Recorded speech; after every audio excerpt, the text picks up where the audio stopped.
Baik, bismillahirrahmanirrahim. Assalamualaikum warahmatullahi wabarakatuh. Nama saya Nur Ainuni binti Sepul Bahari, kad matrik D183111196. Okey, saya akan membentangkan bahagian A, iaitu tata bahasa dalam tugasan bahasa Arab Qurani. Baik. Tajuk yang pertama ialah al-idhafah, iaitu dua kata nama yang berlainan, makna digabungkan menjadi satu makna yang lain. Perkataan yang pertama dipanggil mudhaf dan perkataan yang kedua dipanggil mudhafun ilaih. Baik, perkataan pertama al-mudhaf. Jika ada alif lam, maka perlulah dibuang alif lam. Dan sekiranya perkataan itu mempunyai alif nun atau waw nun, maka nun tersebut perlu dibuang. Contohnya, al-muslimani menjadi muslimah, ataupun al-muslimuna menjadi muslimu. Seterusnya, perkataan yang kedua, iaitu mudhafun ilaih. Jika mempunyai alif lam, maka kekalkan alif lam. Dan sekiranya perkataan itu mempunyai waw nun atau alif nun, maka alif dan waw perlu ditukar kepada huruf ya. Contohnya, al-mudirani menjadi al-mudiraini, ataupun al-mudiruna menjadi al-mudirina. Seterusnya, sekiranya perkataan itu tidak mempunyai waw nun atau alif nun, maka perlu diletakkan baris bawah bagi huruf terakhir. Contohnya, al-mudiri atau al-mudirati. Okey, sekiranya perkataan itu ialah dhamir, maka perlu gunakan sifir dhamir muttasil bagi isim. Sekiranya perkataan itu ialah nama orang, tidak perlu diletakkan alif nun, tetapi huruf terakhir perlulah berbaris dua di bawah. Contohnya, Muhammadin. Baik, kita masuk ke tajuk yang kedua, iaitu huruf jar. Pengenalan huruf jar ialah kata sendi nama. Ciri-cirinya ialah perkataan selepas huruf jar mestilah isim. Isim yang berada selepas huruf jar dinamakan sebagai isim majrur. Hukum isim majrur ialah majrur. Baik, antara huruf jar ialah min, ila, an, ala, fi, li, bi, ka, munzu ataupun muz. Baik, seterusnya kita masuk ke tajuk fa'il, iaitu kata kerja. Perkataan yang menunjukkan perbuatan yang berlaku pada masa yang tertentu, telah berlaku atau sedang atau akan berlaku. Lazimnya ia terdiri daripada 3 huruf dasar. Contohnya, fi'il madhi iaitu kataba ataupun jalasa. Okay. Yang kedua, fi'il mudhari iaitu sedang berlaku. Okay. Contohnya, yaktubu, yaktubani, yaktubuna. Ataupun jalasa, tajlisu, tajlisani, yajlisna. Okay. Seterusnya, fi'il ammar. Contohnya, uktub, uktuba, uktubu. Okay. Baik, seterusnya kita masuk ke dhamair. Okey, dhamair terbahagi kepada 2, iaitu dhamir baris dan yang kedua dhamir mustatir. Okey, dhamir baris, kata ganti nama yang nampak pada lafaz. Terbahagi kepada 2, iaitu dhamir munfasil dan juga dhamir muttasil. Okey, dhamir munfasil ialah kata ganti diri yang berdiri dengan sendiri, tidak bergantung dengan perkataan sebelum. Terbahagi kepada 2 jenis, iaitu marfu' dan mansub. Pada kedudukan marfu', dhamir berada di hadapan isim. Penggunaannya sama seperti penggunaan pada pronoun he, she, they, you, I dan lain-lain dalam bahasa Inggeris. Manakala pada kedudukan mansub hanya berlaku pada kalimah iya sahaja. Contohnya, iyyaka na'budu wa iyyaka nasta'in. Kalimah iya pada ayat ini merupakan dhamir munfasil, manakala kalimah ka tersebut merupakan huruf yang tiada i'rabnya. Baik. Seterusnya, dhamir muttasil.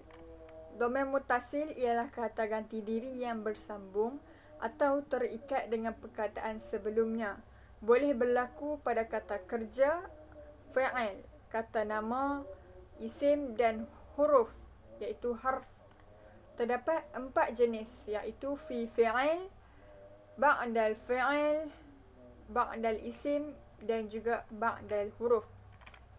Okey, yang pertama, fi fi'il, dhamir tersebut berada di dalam fi'il mengikut tasrif fi'il. Juga boleh berlaku pada kana wa ikhwatuha, seperti kuntum, yakni kana bercampur dengan antum. Baik, terdapat 6 tanda. Yang pertama, ta fa'il, iaitu huruf ta yang berbaris sahaja. Contohnya fa'alta, fa'alti, fa'altu, fa'altuma, fa'altum, fa'altunna. Dan yang kedua, alif isnain, iaitu alif yang menunjukkan dua, bilangan dua.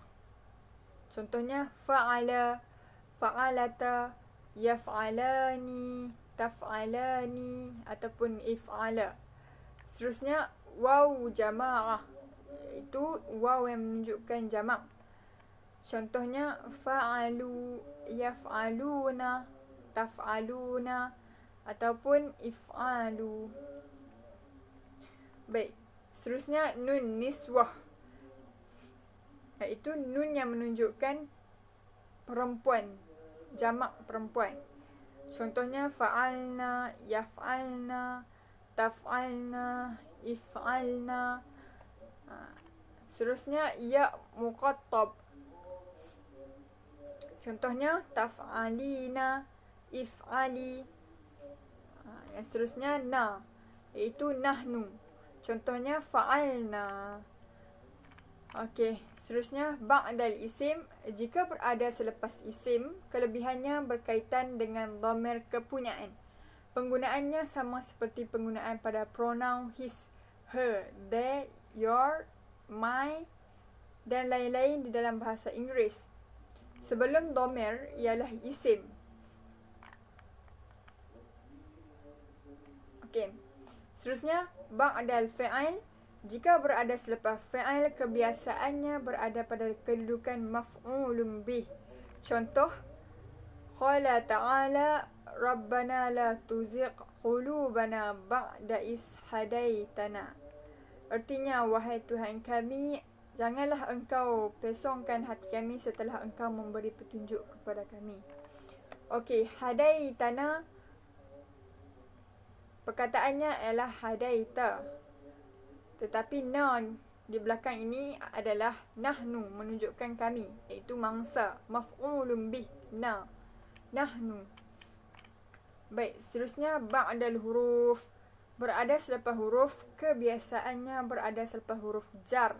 Namun ia juga boleh berada selepas huruf inna wa ikhwatuha, seperti innahum atau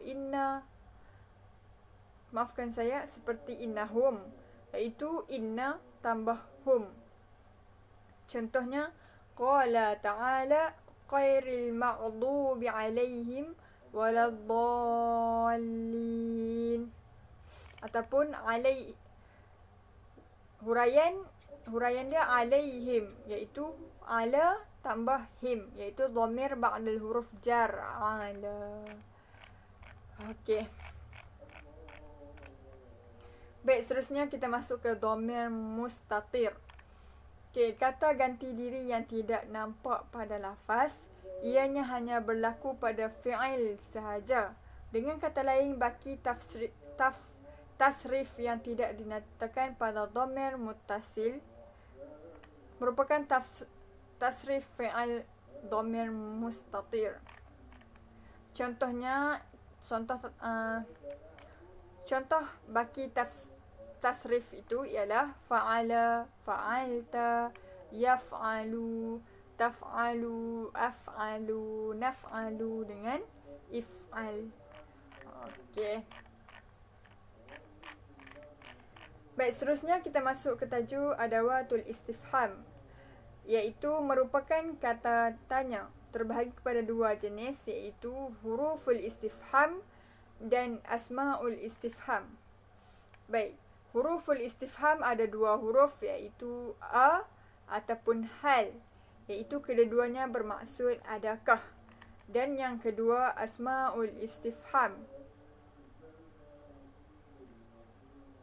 Okey, asmaul istifham ada 8, iaitu man yang bermaksud siapa ataupun barang siapa.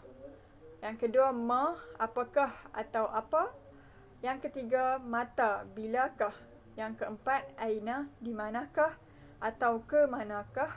Yang kelima kaifa, bagaimana. Yang keenam kam, berapa.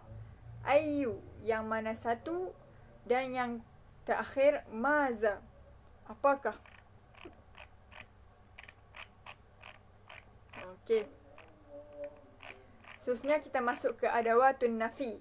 Ialah satu perkataan yang menafikan atau menidakkan sesuatu pernyataan.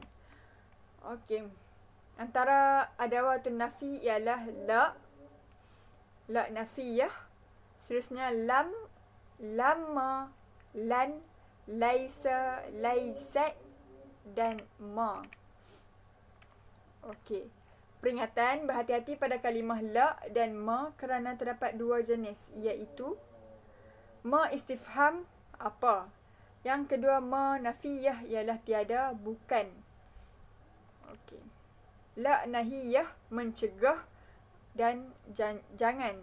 Cara kenal pasti selepasnya mesti fi'al mudhari' dalam keadaan majzum, iaitu terdapat perubahan pada beberapa tasrif, tidak seperti kebiasaannya.